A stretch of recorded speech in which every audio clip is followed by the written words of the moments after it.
Video আগের ভিডিওতে যে আমি সজনা তরকারিটা দেখালাম, তো সজনা তরকারিটা হয়ে গেছে। এর মাঝখানে কিন্তু এর ফাঁকে কিন্তু আমি একটু স্নান করে, আজকে যেহেতু বৃহস্পতিবার, একটু লক্ষ্মী পূজাটাও করে নিলাম।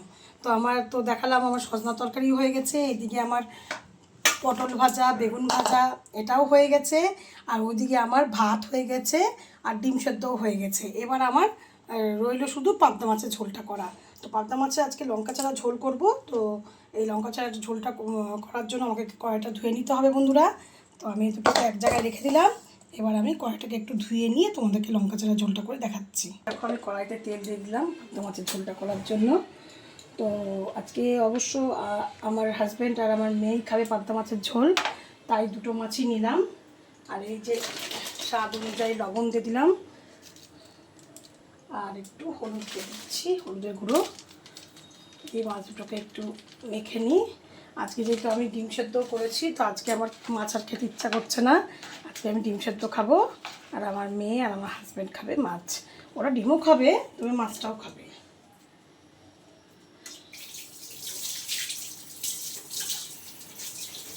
পাবদা মাছগুলো এখন ছেড়ে দিচ্ছি। পাবদা মাছ যেহেতু খুবই ফুটে, আগের ভিডিওটা আমি বলেছি, ওইগুলো কিন্তু আমি নিজে ঘুরে চলে গেলাম। তোমরাও কিছু ঘুরে চলে গিয়ে একটা কোনো কিছু ঢাকা দিয়ে দিলেই সবচেয়ে ভালো হয়। তাহলে কি এত ফোটে না পাবদা মাছটা, আর ফুটলেও কিন্তু তোমার গায়ে এসে ফোটে না। এটা একটা ভালো ট্রিক কিন্তু। তো এটা মাথায় রাখবা যে পাবদা মাছ বা কোনো আঁশ ছাড়া মাছ ঢেকে দিতে হয়, নাহলে কিন্তু প্রচণ্ড ফোটে। মাছ বলতেই ফোটে, কিন্তু আঁশ ছাড়া মাছ যেগুলো গায়ে আঁশ থাকে না, সেটা কিন্তু আরও একটু বেশি ফোটে। আমি দেখো ঢেকে দিয়েছি, ওটা ভাজাটা হোক, নাহলে আমার গায়ে ছিটে আসবে, যার জন্য আমি এটা একটা থালাতে ঢেকে দিয়েছি।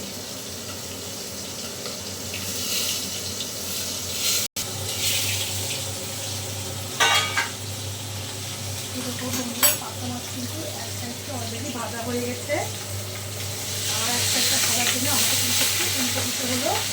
এটাকে অনেক দূর থেকে কিন্তু আমি খাওয়াটা তুলে নিয়ে কিন্তু মাছটাকে উল্টে দিয়েছি। আবার কিন্তু আমি উল্টে আবার ঢেকে দিলাম, ঢাকা হোক, ভাজা হোক। আর একটু সময় লাগবে পাবদা মাছটা ভাজতে। আর তারপর দেখো এই যে আমি নিয়েছি পটল, বেগুন আর অল্প আলু আর কাঁচা লঙ্কা, এটা দিয়ে আজকে আমি মাছটা রান্না করবো। আমরা কোনো এই পাতলা মাছের ঝোল খুব ভালো খাই, তো পাতলা মাছের ঝোল গরমের দিনে খুবই ভালো শরীরের পক্ষে, তাই আমরা এই পাতলা মাছের ঝোলটা কিন্তু মাঝে মাঝেই করে খাই। যে কোনো মাছের পাতলা ঝোল খেতে কিন্তু যথেষ্ট ভালো লাগে। এই যে আমার সবজি, আমি একদম অল্প সবজি দিচ্ছি, যেহেতু সজনার তরকারিটা করলাম ওখানে আমি আলু দিয়েছিলাম, তাই এখানে 2-1টা বেগুন, আর যেহেতু পটল ভাজা বেগুন ভাজা করেছি দেখালাম আমি, তো আর বেশি সবজি দিলে তো কেউ খাবে না, না, যার জন্য আমি এইভাবে রান্না করি। এই যে আমার মাছ ভাজা কিন্তু অলরেডি কমপ্লিট। এই দুটো মাছ কিন্তু অলরেডি ভাজা হয়ে গেছে। এবার আমি একটা বাটির মধ্যে রেখে দিলাম, এটা থাক। আর এই যে কড়াইয়ের মধ্যে এই যে কটা সবজি রেখেছিলাম সেগুলো কিন্তু আমি অলরেডি দিয়ে দিলাম। তার মধ্যে আমি একটু সবজিগুলোর মধ্যে সবজিগুলো নরম হওয়ার জন্য লবণ দিয়ে দিলাম, তার সঙ্গে হলুদ গুঁড়োও দিয়ে দিলাম। আর এই যে কালো জিরা, কাঁচা লঙ্কা দিয়ে তরকারি করতে গেলে বা ঝোল করতে গেলে একটু কালো জিরা না দিলে ভালো লাগে না খেতে, কোনো তাই একটু কালো জিরা দিয়ে এবার আমি সবজিগুলোকে একটু নাড়াচাড়া করে নিচ্ছি, একটু সবজিগুলো ভাজা হোক।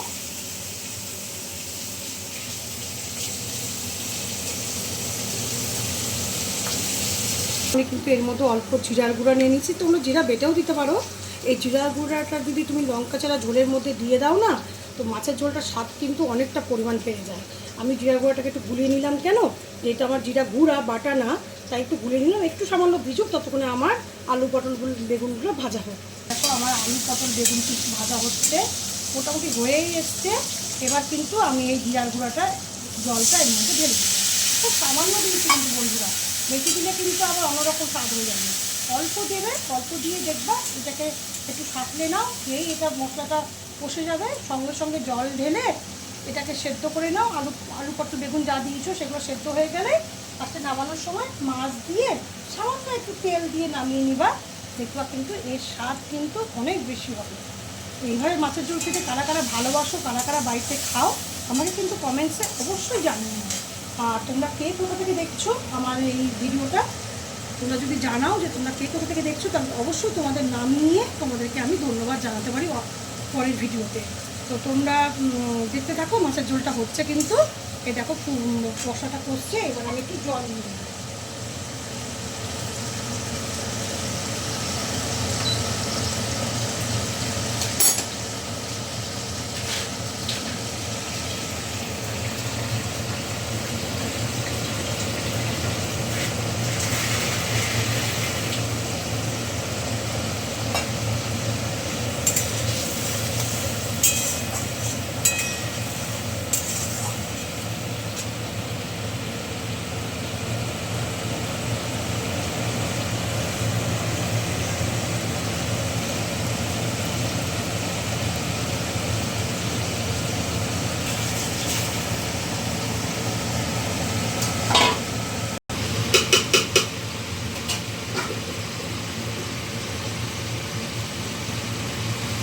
পুরো জিরা গুঁড়াটা কিন্তু এখন সুন্দর করে দু পটলের মধ্যে কষে গেছে ভালো করে।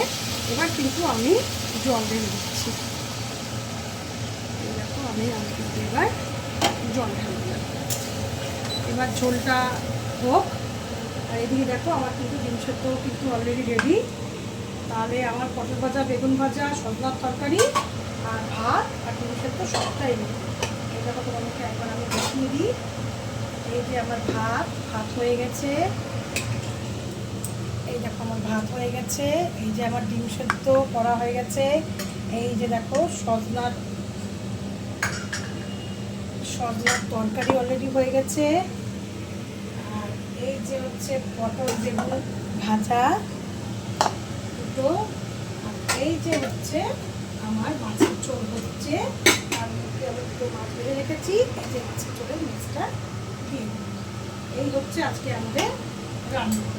তো এই রান্নাটা তোমাদের কেমন লাগছে আমাকে অবশ্যই কমেন্টসে জানিও। আর তোমরা কে কোথা থেকে দেখছো সেটাও আমাকে অবশ্যই জানিও।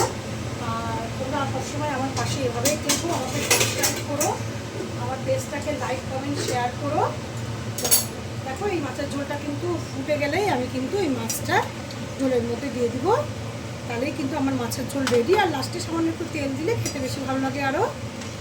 ব্যাস, তাহলেই আমার মাছের ঝোল রেডি। তো বন্ধুরা আজকে এখানেই টাটা, আবার অন্য কোনো ভিডিও নিয়ে।